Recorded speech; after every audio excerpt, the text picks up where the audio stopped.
Welcome back to Lesson 9, 2 high-value questions most interviewers never ask. Let's jump right in. This is going to conclude our section on the focused interview, but you're going to want to include these questions. The first one is the most significant accomplishment question. And here's the question. Of all the things you've accomplished in your career, what stands out as most significant? And once they tell you, the follow-up is, tell me how you did it.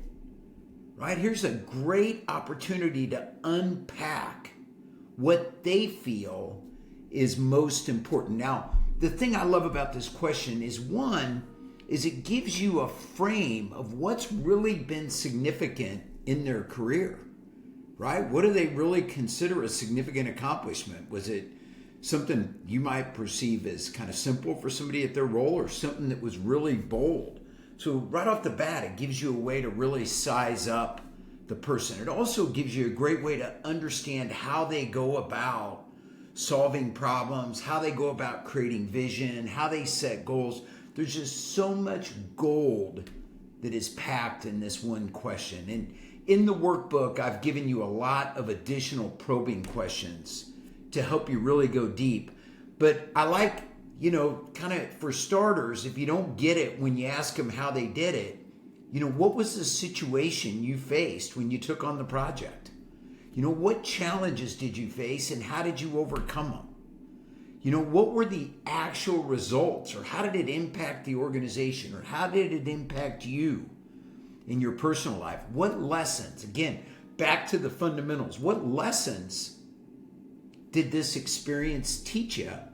And maybe a follow-up to that is, and how have you applied those going forward, or how could you apply those going forward? So really want to encourage you to make a note that I'm no longer going to interview for key jobs without asking the most significant accomplishment question. And then the follow-up, the icing on top of all of this, is the most difficult challenge question. So think about your department, think about the challenges that you're dealing with. And as you go through your interviewing process, this is going to be reserved for the top 3. But if you're interviewing one person a month, or filling one job a month with 3 candidates, you're going to have 36 opportunities a year to ask this question.